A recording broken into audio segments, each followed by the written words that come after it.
ये question DDA steno का reasoning का पीवाईक्यू का क्वेश्चन है। मैंने अपने टेलीग्राम चैनल पर 92 क्वेश्चन की पीवाईक्यू की पीडीएफ कंपाइल कर दी है। उसमें से ये क्वेश्चन नंबर 2 है। मैंने क्वेश्चन नंबर 1 का सोल्यूशन करवा दिया है। अगर आपने वो नहीं देखा तो जाकर पहले वो देख लेना, देन 2 का एक्सप्लेनेशन देखना। टेलीग्राम चैनल का लिंक आपको अबाउट के सेक्शन में मिल जाएगा। वहां से आप टेलीग्राम पर ज्वाइन कर सकते हो और आपको ये पीडीएफ वहीं पर मिलेगा।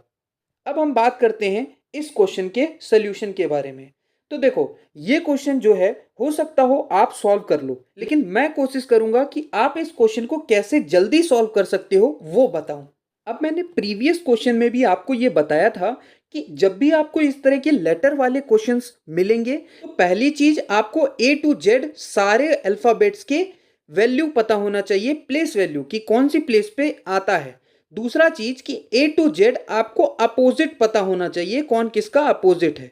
तो ये दो चीजें अगर आपको पता है तो बहुत ही जल्दी आप इस तरह के क्वेश्चंस को सॉल्व कर सकते हो। मैंने प्रीवियस क्वेश्चन में यह भी बताया था कि आप ऑप्शन की मदद से सॉल्व कर सकते हो। जब भी इस तरह के क्वेश्चन आए तो पहले ऑप्शन पर जरूर नजर डालो। तो अगर हम यहाँ पर ऑप्शन पर नजर डालें तो सभी के जो ऑप्शन है उसके फर्स्ट लेटर सभी डिफरेंट है, तो हम इसको फर्स्ट लेटर से ही सॉल्व कर सकते हैं। अब देखो कितनी जल्दी सॉल्व कर लेंगे। W की जो पोजीशन होती है वो 23 होती है, Y की पोजीशन 25 होती है, A की पोजीशन 1 होती है और C की पोजीशन 3 होती है। अब यहां पर हम चेक करेंगे, देखो 23 से 25 जाने में हमें 2 प्लस करना पड़ा। उसके बाद 25 से 1 तक हमें जाने में 2 प्लस करना पड़ा। कैसे? 26 गए मतलब जेड पर गए और फिर ए पर आए, यानी कि 2 प्लस करना पड़ा। 1 से 3 जाने में भी हमें 2 प्लस करना पड़ा। इट मीन्स अगर हमें आगे जाना है, आगे वाला अल्फाबेट पता करना है तो हमें 2 प्लस करना पड़ेगा। जिसका मतलब है कि 3 में अगर हम 2 प्लस करेंगे तो यहां पर 5 आएगा।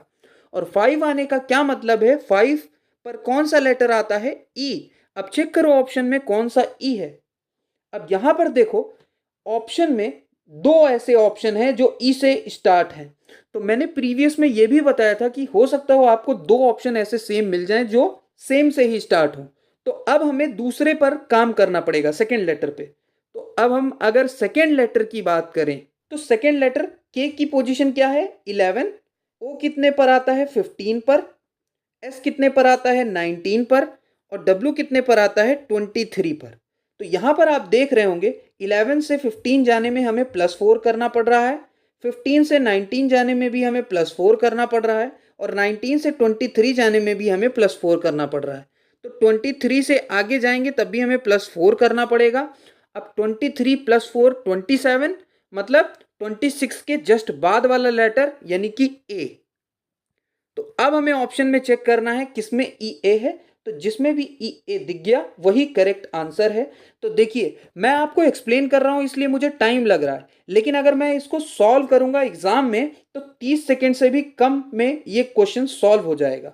तो बस इसी तरीके के मेथड्स आपको लगाने हैं और जल्दी से जल्दी आपको क्वेश्चन को सॉल्व करना है। मेरा इन क्वेश्चन का सॉल्यूशन कराने का यही मोटिव है कि आपको कैसे जल्दी से जल्दी इस तरह के क्वेश्चंस का आंसर निकालना सिखा पाऊं।